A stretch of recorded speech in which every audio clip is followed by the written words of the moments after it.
264번째 개송하고 265번째 개송하고 읽겠습니다. 마음에 뜻한 바 없고 거짓말하는 자는 머리를 깎았더라도 수행자가 아니다. 욕망과 탐욕에 차 있는 자가 어찌 수행자이겠는가?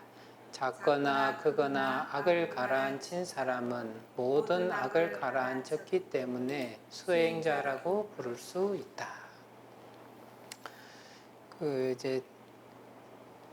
옛날 부처님 당시 스님들 중에 논쟁하기를 좋아하시는 분이 계셨다. 근데 이 논쟁을 좋아하시는 분이 논쟁을 좋아하는 것이 아니라 논쟁을 통해서 다른 사람을 이겼을 때의 즐거움을 가지는 거죠. 이겼을 때를 즐거움으로 삼았다. 그러다 보니까 남들한테 지게 되면은 다 상대방이 지킬 수 없는 약속을 해가지고 이겼다 하거나 아니면 약속보다 일찍 가서 저 상대방이 안 왔으니까 내가 토론해서 이긴 것이다 라고 하면서 하는 경우들이 많았다. 그래서 부처님께서 그러한 얘기를 딱 들으시고 네가 하는 행동들은 참 못난 행동이다. 그것은 거짓말하는 바와 진배 없고 악행을 하는 거와 진배 없다 라고 하면서 스님 부처님께서 그 스님한테 그런 얘기를 해줘. 삭발했다고 혹은 머리를 깎았다 해서 겉모습이 스님의 모습을 가지고 있다고 해서 그를 스님이라고 얘기를 하지는 않는다 하고, 크든 작든 간에 자기의 허물을 짓지 않고 악을 가라앉히고 살아가는 사람을 우리는 수행자라고 부른다. 그래서 제악막작 중성봉행 자전기 시제불교라 해서 그 가운데서 일단 제악막작만 잘 한다 하더라도 그를 진정한 수행자라고 할 수 있다 이런 얘기죠. 다른 경전에서 부처님께서 이제 바라문을 만났는데 나는 바라문이다 이런 얘기를 하니까 부처님께서 그런 얘기를 해줘. 나는 태생이 바라문이라고 해서 바라문이라고 여기지 않는다. 바라문이라고 하는 말의 뜻은 정행, 청정한 삶을 살아가는 사람을 바라문이라고 부른다. 바라문이라 하더라도 그가 농사를 짓고 있으면은 그냥 그는 농사꾼이지 바라문이 아니다. 바라문이 장사를 하고 있으면 그는 장사꾼이지 바라문은 아니다. 이런 얘기들을 쭉 하시면서 청정한 생을 살아가는 사람을 나는 바라문이라고 부른다. 출신 성분에 따라서 바라문이라고 부르지 않는다 하는 그 얘기처럼 부처님께서 이 수행자다라고 하는 사람은 크든 작든 간에 자기의 허물을 보고 자기의 허물을 고치려고 노력하고 그래서 자기의 허물을 고쳐 나가는 사람을 진정한 수행자다. 모습을 갖췄다고 해서 수행자다고 얘기하진 않는다. 하는 거죠. 그래서 근데 자기의 허물을 볼 때 큰 거는 어떻게 손 쓸지 감이 잡히지 않아서 손을 쓰지 않고 작은 것은 사소하기 때문에 크게 보이지 않고 그래서 문제로 인식되지 않아서 고치지 않고 그렇게 이제 넘어가는 경우들이 훨씬 더 많다. 그래서 이제 열반경에서도 작은 허물이 아무 재앙이 없다 하지 말라.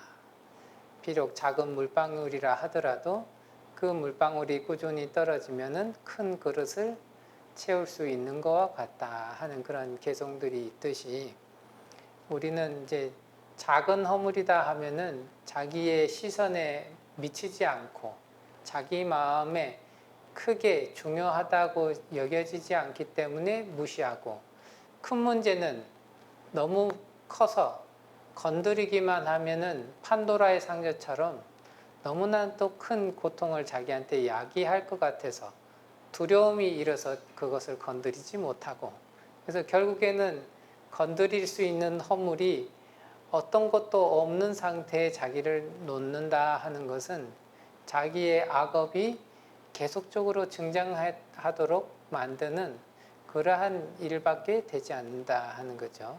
그래서 그 수행자다 하는 사람은 자기가 어떠한 허물을 짓고 있는가, 앞에서도 말씀드렸지만서도 부처님께서 얘기하시는 악하다, 잘못됐다 하는 일들은 과연 어떠한 일들인가, 그리고 나는 거기에 대해서 얼마만큼 저지르고 있는가, 그리고 거기에서 나는 어떻게 고쳐 나갈 수 있을 것인가 라는 것을 생각하고, 그래서 그러한 생각을 기반으로 해서 자기의 허물과 잘못들을 고쳐 나가는 사람, 그런 사람을 바로 수행자라고 한다.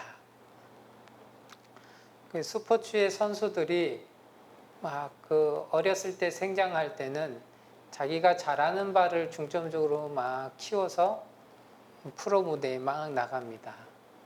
프로 무대에 나가고 나면은 그 다음부터는 자기에게 단점이라고 지적됐던 것들을 가리기 위해서 열심히 노력을 하는데, 장점을 키울 때보다도 단점을 없앨 때 훨씬 더 많은 노력들을 기울여서 단점들을 없애죠. 근데 그 단점을 정말 잘 없앤 사람은 이제 뭐 탑 클래스, 월드 클래스 뭐 이런 사람이 되고, 그것을 다 없애지 못한 사람은, 약간의 리스크가 있는 사람은 자기를 쓰는 감독을 좋은 사람을 만나면 빚을 확 받고, 감독을 잘못 만나면 빚이 확 죽고 뭐 이런 상황으로 자꾸 되게 되죠. 근데 그것은 자기의 삶을 살아가는 데 있어서 자기 어찌 보면은 자기의 만족도라든지 경제적 기반을 마련하는데 큰 중요성이 있겠지만서도, 수행자가 이런 악함이나 허물을 없앤다라고 하는 것은 자기의 이 부처로서의 완성을 향해서 나아가는 그런 방향에서 반드시 필요한 일이다.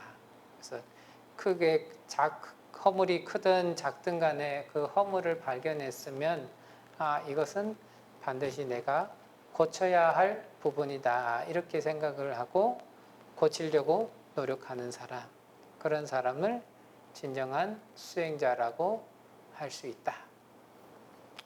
그래서 어떤 경우에는 정말로 습관이다라고 하는 것은 오랜 시간을 들여서 옆에서 관찰해주고 자기 스스로도 관찰을 하고, 그래야 이게 어떤 부분에서 잘못돼 가고 있구나를 알아차릴 수 있고, 그 잘못돼 가고 있다는 것을 분명하게 알아차려야 거기서부터 고쳐야겠다 이런 마음을 가지고 고쳐 나갈 수가 있게 되는 거죠. 그 다음에 충동적인 것은 충동적인 것이기 때문에 그 충동이 일어나지 않도록, 그 충동의 조건이 성립되지 않도록 평상시에 주변을 잘 살펴보면서 충동의 조건이 갖춰지지 않게 노력을 하기만 하면은 충동적으로 잘못을 저지르는 그러한 부분에서부터 자연스럽게 벗어날 수 있는 그러한 길들이 펼쳐진다. 그리고 전체적으로는 내가 왜 이러한 부분에서 충동을 일으키고 왜 이러한 부분에서 꾸준히 습관이 들여져 있었던가, 그 근원을 자꾸 찾아가서 그 근원자리가 되는 것을 바꾸려고 노력을 하다 보면은 어느 순간에는 정말로 자기의 많은 것들이 바뀌어져 있는 그러한 모습들을 이렇게 볼 수가 있다 하는 거죠. 아주 이제 오래된 얘기긴 하지만, 어렸을 적에 그 한 20대 초반쯤 됐을 때 좀 이제 마음속에 화가 많아서 항상 막 인상을 쓰고 이제 막 살았었던 시절이 있었는데, 그때 이제 저의 그 얼굴을 보고 사람들이 저 스님 참 무섭다, 가까이 가기 싫다, 이런 얘기들을 참 많이 했었던 것 같아요. 근데 이제 어느 순간 이제 그런 것들을 이제 시간을 지나서 그 당시는 뭐 이래저래 좀 개인적으로 스트레스 받는 것도 많고 이러다 보니까 웃을 일도 없고 웃고 싶지도 않고 계속적으로 인상을 써야 될 것 같고 뭐 이런 삶으로 계속 살았었는데, 어찌됐든 절에 와서 이제 스님들 얘기를 많이 듣고 스님들이 사는 모습들을 자꾸 보고 이러면서 그 당시에 이제 어느 순간 이제 조금 귀에 들어왔던 개성이 성안내는 그 얼굴이 참다운 공양고다. 그 글귀가 이제 딱 들리니까 이렇게 출가해서 계속 인상 쓰고 사는 것이 맞는 일인가? 이런 생각을 하면서 그 다음에는 이제 물론 경전에 보면은 이제 스님들한테 이제 그 너무 박장대소하면서 막 웃지 말아라 뭐 이런 부분들도 경전에 나오긴 하는데, 그래도 좀 편안하고 웃는 얼굴을 잘 가지고 있는 것이 좋지 않을까 해서 그때부터 조금씩 웃으려고 노력을 많이 했던 것 같아요. 그러면서 웃을 수 있는 일들을 스스로 자꾸 만들려고 노력을 하고, 그러다 보니까 어느 순간부터는 사람들이 저를 볼 때 그래도 좀 얼굴이 좀 편안해 보입니다, 이런 얘기들을 이제 좀 해주시더라고요. 그러니까 그것은 다른 것이 아니라 이렇게 하니까 저러한 피드백이 오는구나, 저러한 리액션이 오는구나, 그걸 분명히 알았다면은 거기서부터 어느 쪽으로 내가 방향을 잡을 것인가, 이러한 생각들을 이렇게 하다 보면은 삶이 자꾸 바뀔 수 있다. 그래서 이제 우리는 웬만하면 서로 이렇게 편안하게 충고를 해줄 수 있는 사람이 옆에 있다면은 아주 훌륭한 수행 환경을 갖추고 있다, 이렇게 볼 수가 있겠죠. 악한 사람은 충고하는 사람을 만나면은 저놈이 나를 욕한다, 나를 비방한다, 혹은 나를 괴롭힌다, 이렇게 생각하면서 반감을 가지고 이제 달려드는 경우들이 훨씬 더 이제 많게 되는데, 이 선한 업을 가지고 있고 수행할 마음을 가지고 있는 사람들은 어떤 그런 반응들이나 혹은 나에게 충고하는 사람들을 만나게 되면은 저 사람이 정말로 나를 위해서 좋은 방향을 제시해주고 있구나, 이런 것들을 분명하게 이렇게 하나씩 정립을 할 수가 있게 되죠. 거기서 한 발짝 더 나아가서 자기가 분명하게 실천을 하느냐 실천하지 않느냐에 따라서 그 성패는 조금씩 다를 수는 있겠지만서도, 일단은 다른 사람이 나에게 충고를 해줄 때 긴장하지 않고 충고할 수 있다는 것은 자기가 남이 충고를 할 때 언제나 귀담아 듣고 거기에 짜증을 내고 화를 내고 못 들은 척하고 아예 쌩 무시를 하고 이러한 행동들을 하지 않았기 때문에 오는 과보고요. 그런 긴장감 없이 하는 충고들을 잘 들을 수 있고 자주 펼쳐지는 상황이면은 훨씬 더 자기를 많은 허물과 악함으로부터 빨리 벗어날 수 있게 되는 그러한 계기도 마련되어진다. 그래서 보통은 그런 역할을 하는 것이 이제 어렸을 적부터 매우 친했던 친구들이 그런 역할들을 하고, 또 이제 부부들 가운데 서로 이제 애정이 있고 친분이 두터워진 부부들은 또 부부들끼리 서로 좀 티격태격하면서 이렇게 충고를 해줄 수 있죠.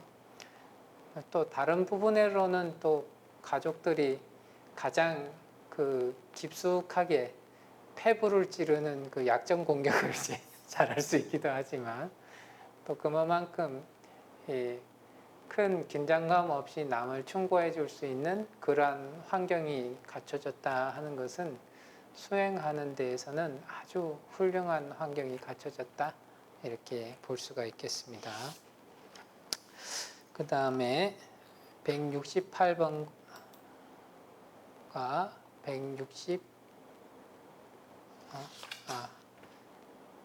166번과 167번이 되겠습니다.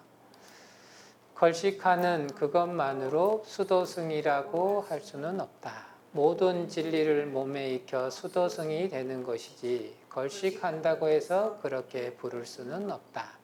이 세상에서 선도 악도 다 버리고 육체의 욕망을 끊어 순결을 지키고 신중하게 처세하는 사람을 진정한 수도승이라고 할 것이다. 부처님 당시에 한 이교도가 스님들이 탁발하면서 다니는 것을 보고 나도 탁발하면서 살아가니까 나도 출가사문이라고 할 수 있다 이런 얘기를 하죠. 그러니까 부처님께서 그 얘기를 쭉 들으시고 그냥 탁발만 한다고 해서 남한테 빌어먹고 산다고 해서 그를 수도하는 사람이라고 하지는 않는다. 빌어먹는 걸로 한다면은 그냥 우리가 흔히 볼 수 있는 거리의 불황자나 수행자나 별반 다를 바가 없다 하는 거죠. 그러면은 무엇을 수행자라고 하느냐? 이 세상에서 이 법에 맞는 것들을 자기 업에 있는 선과 악을 다 버린다. 삼계 안에서의 선과 악을 싹 버려서 출세간도로 나아갈 수 있고 그 다음에 육체의 욕망을 다 끊어가지고 갖가지 우리가 감각기관이 감각 대상을 만나게 되면은 갖가지로서 욕망을 일으키게 되는데 그런 갖가지 감각 대상에 이제 끄달리고 흔들리고 영향받는 그러한 상태를 벗어난다 하는 것이 육체의 욕망을 이제 끊게 되는 그런 순간들이 되죠. 그래서 이 세상에 살면서도 신중하게 살아가면서 자기의 마음속에 번뇌가 일어나지 않도록 언제나 신중하게 살아가고 그런 번뇌가 일어나지 않는 상황에서 이 세상을 주유하는 사람, 그런 사람을 바로 진정한 수행승이라고 할 수 있다. 이런 얘기를 이제 하시는 거죠. 그래서 단지 우리가 앞에서는 이 형태, 머리를 깎고 가사를 입은 것으로서 수행승이라 할 수 없다. 그리고 또한 이제 탁발이라고 하는 어떤 행동 하나만을 같이 한다고 해서 수행자라고 할 수가 없다. 이런 얘기죠. 그래서 이제 많은 분들 중에 이제 가끔씩 이제 절에 오시거나 혹은 다른 종교의 심취에 있으신 분들이 나는 이런 것을 하기 때문에 저도 수행하는 사람입니다. 뭐 이러면서 이제 막 얘기를 하세요.